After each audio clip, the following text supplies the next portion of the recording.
Вы его только не мажьте.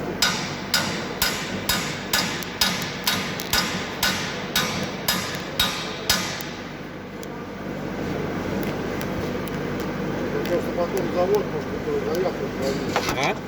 Я говорю, вы его только не мажьте, а то завод потом заявку может отклонить. Ну, я на всякий случай. Вчера, ну, вот смажьте, стоит.